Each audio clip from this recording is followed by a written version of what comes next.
Hey everyone, this is the Wolfman with AlphaWulfTacticalities, where tactical doesn't always mean technical. In this video, I'm going to do a review of my backup gun. It is, you might have seen it in my EDC grab and go video, but this is my North American Arms style Derringer 22 Magnum long rifle, and just like to go over a few things with it.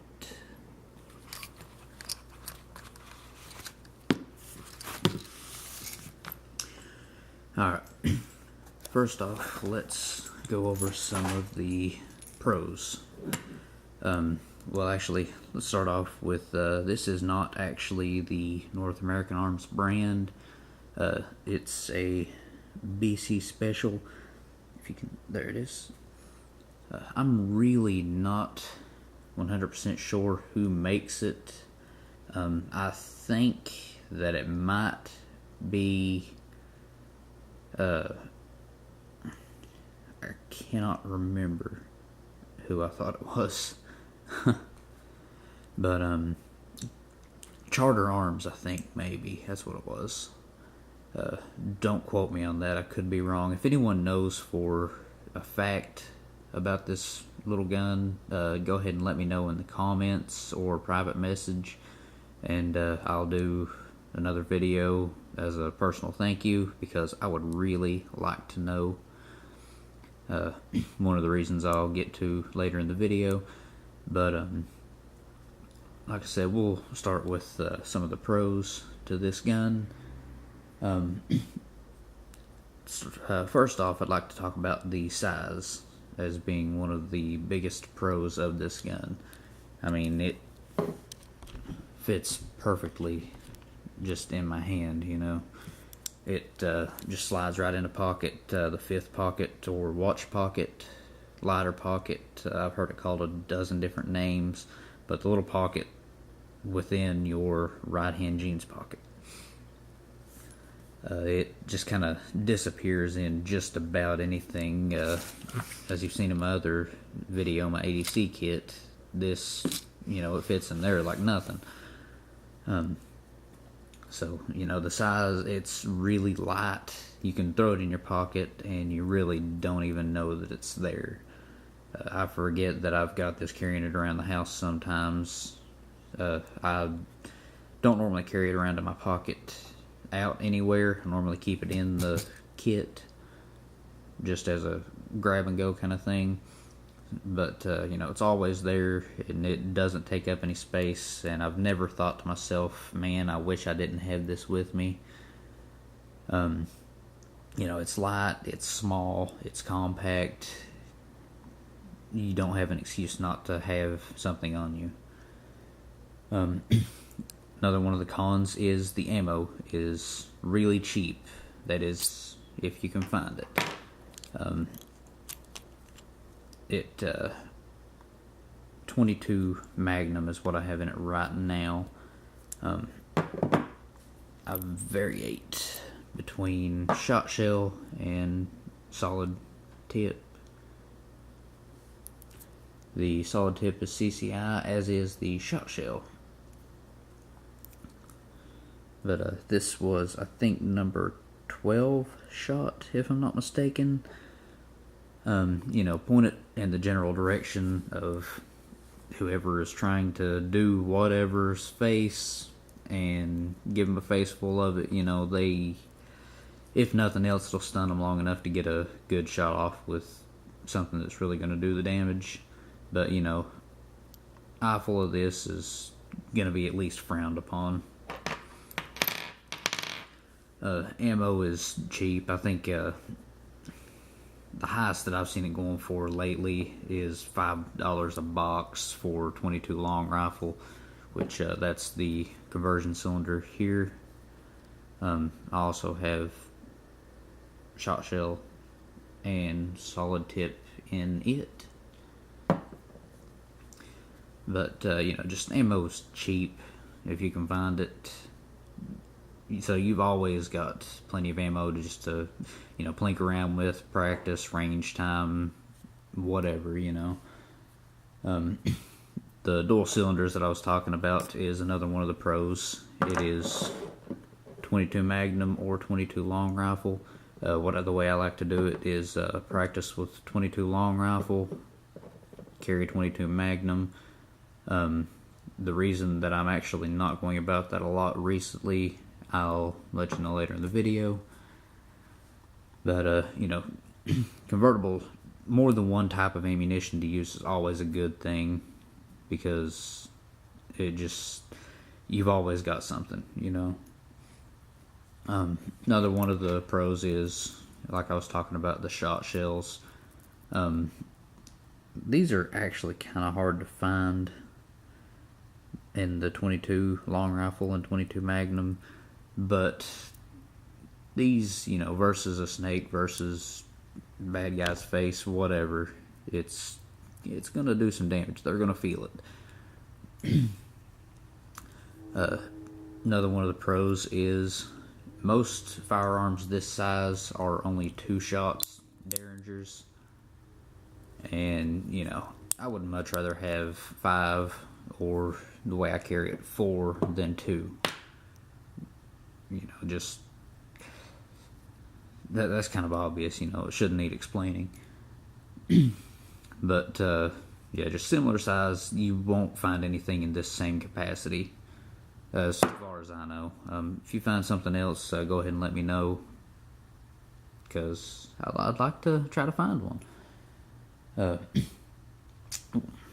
Well, as I mentioned earlier, this is not the North American Arms, but I have tried the gun with North American Arms parts, and if you get the right model, they are interchangeable. This is the same frame as the North American Arms. I've tried some that didn't fit, but again, if you get the right model, then the parts will interchange. I have tested it and everything synced up fine.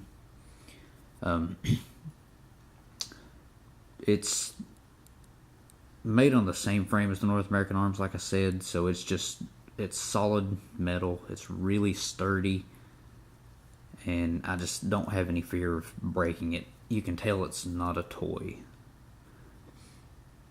And just because of all this, throw it in the pocket, whatever, it's a great backup gun, which is what I use it for. And it makes a great, just kind of a get-off-me gun. For any kind of situation, you happen to be on the ground or anything, you can reach in your pocket and grab it. Kind of a last-ditch kind of thing is all I would really recommend it for, unless you just couldn't carry anything else. And then, if it's all you can carry, then go ahead and carry it.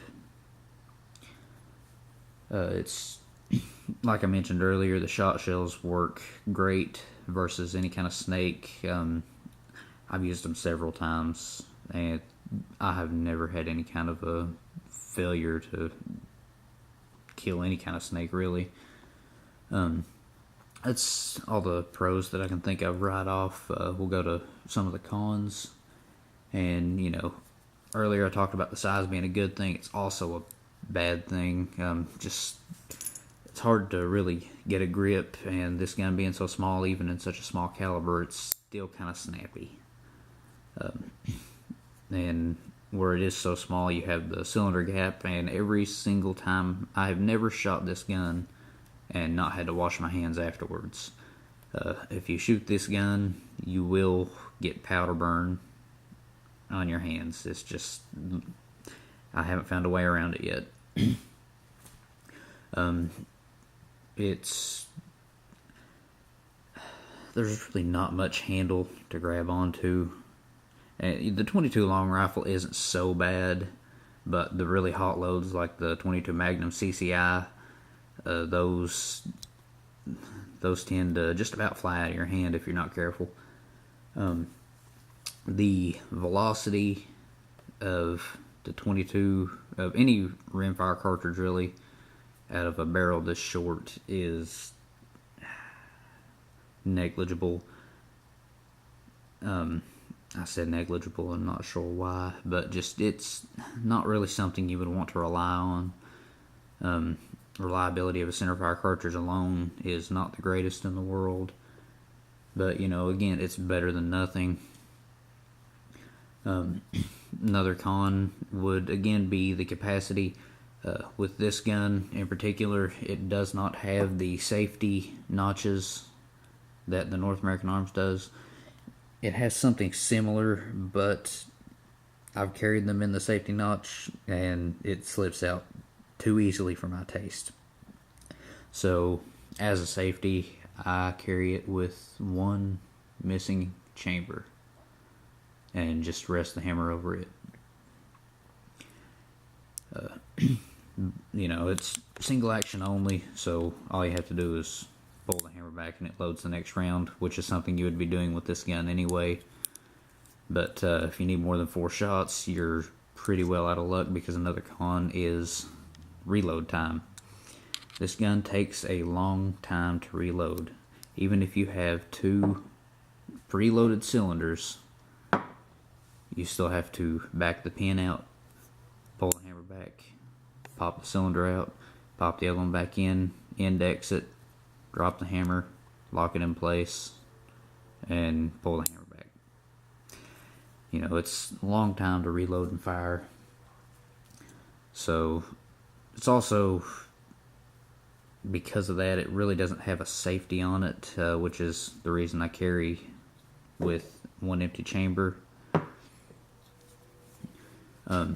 Another con to this particular gun, which is a problem that could be fixed in the future if I could find the right replacement pin.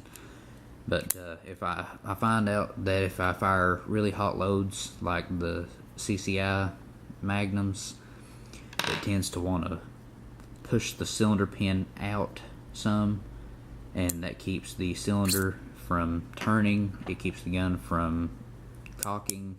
It causes a bad day. But if I stick to the shot shells or low powered rounds, 22 long rifle, I don't have any kind of problems at all. But it does still worry me that it might wear a little bit more and start to have problems with those two, rendering the gun unusable. But I am looking for replacement pin, which is one of the reasons that I would love it if someone could tell me where this comes from, who makes it, and if replacement parts are still available for this particular model. And that's really all that I can say about that. The shortness of the barrel, there really are no sights. One of the stories that I've been told is that the blade on these particular guns are not actually sights. They're actually made so that the barrel of the gun doesn't slip and get stuck in the ear canal or the nostril, which is really what you're kind of aiming for with a gun this small and this small of caliber. Aim for what's going to do the most damage. But just accuracy further than just a couple of feet is practically non-existent with these guns. The gun is mechanically accurate enough, but because of the sight radius or lack thereof, and just the general size of the gun and shortness of the barrel, everything combined just makes it incredibly hard to aim and shoot effectively. You could kinda use this as a sight, but it's really more of a belly gun or a point and click kind of thing. Like I said, I wouldn't recommend this as a primary gun unless it was all that you could carry in one spot. But if it was all that I could carry, I would probably just go up a little bit in size and carry something along the lines with the LCP. That way I've at least got a bigger bullet and a few more rounds.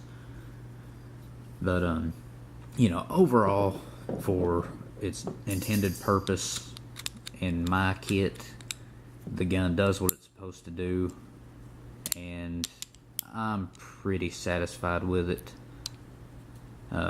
really don't have much negative to say about it other than the cons, but you know, that's just something that comes, a lot of those with a gun this small. But this is the miniature 22 Magnum Derringer convertible, and as I always say, crap happens. It's always good to have toilet paper, and in this case I've always got at least a couple squares.